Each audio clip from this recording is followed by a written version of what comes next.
Not their best day. That was the blunt admission from the state's top cop today after serious misconduct findings were made against an inspector who fled a crash while drunk and lied about it. What? Oi! What the f***?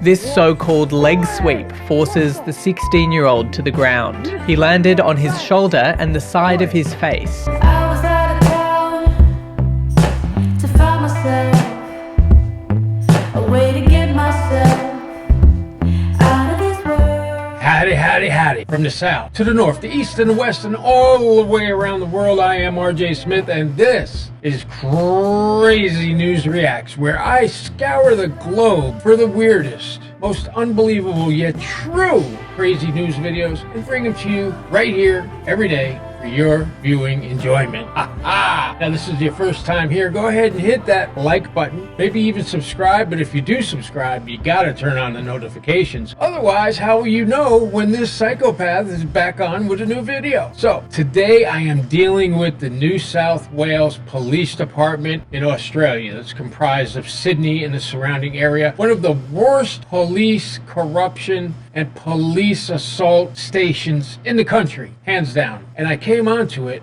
when I heard about a 92-year-old and 95-year-old couple who have been married for 70 years, who were attacked by the police after they got a phone call for a domestic disturbance. Huh? It's really bad. Like, subscribe, hit the notifications, and I'll see y'all right on the other side. The New South Wales Police Force is tonight again in crisis mode after the alleged actions of two officers. Responding to reports of a domestic incident, they're accused of assaulting a 92-year-old man at his Picton home, leaving him with a fractured arm. Now, this is southwest Sydney, right? And it's just about 8:45 p.m. at night when these officers found themselves on Campbell Street. Now, how the hell you approach older people? I mean, really, 90s. You can look at them and tell they're old and fragile. What makes you think you can put your hands on these poor souls? Man, I'll tell you, a lot of the police over in Sydney, they don't believe that they have issues like us here in the United States. And actually, one of the supervisors says that later on in the episode, and that really pissed me the f off. Like, what? Why are you putting the United States down when you have that huge problem in your own freaking area? The good news is following an investigation, officers were arrested and charged with assault causing bodily injury. Let's go on. Ronald Hodge at home today being cared for by his son. The 92-year-old, the latest face of a police scandal, ending up in hospital with injuries allegedly inflicted by two officers. The very next day, an internal investigation was commenced.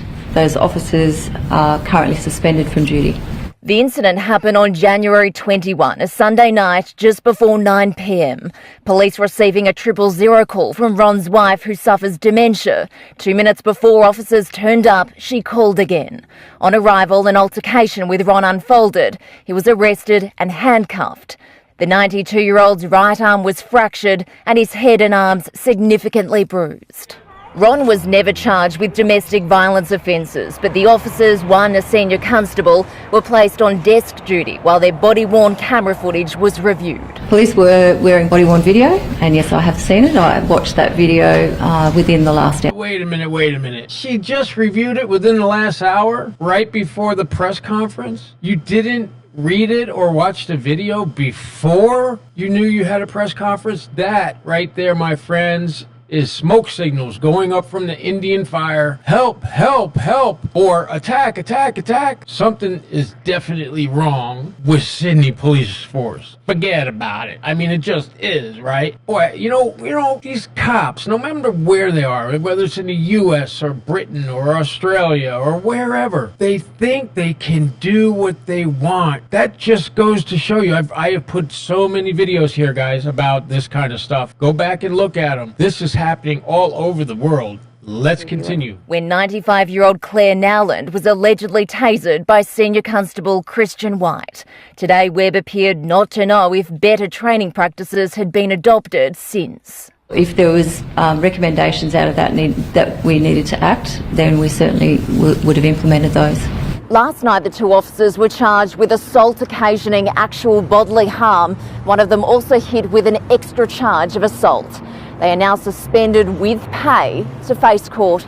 Suspended with pay? Are you freaking kidding me? You've seen the video, you've read the report, it's very clear what they did. How can they be suspended with pay? Well, guess what? A couple days after this, folks, the guy was arrested. One of them was arrested, now faces severe charges. I think they said that in the story. But it always breaks my heart when I see something like this, you know, because, hey, pick out somebody your own size, right? I mean, it's almost like I want to call a coward, because only cowards do stuff like this. Hitting women, hitting older people, and not just older people. I mean, 90s, okay? This is like the end of their life, the winter of their life. They should be relaxing and having a great time and not have to be subjected to assault by police officers. I'm RJ Smith. Thanks for stopping by. Hit the like, subscribe, and hey, please turn on those notifications when you subscribe. Very important. Love you guys. Mean the world to me. And if you want to buy me a coffee at buymeacoffee.com, the link is in the channel description. Hey, I love Starbucks.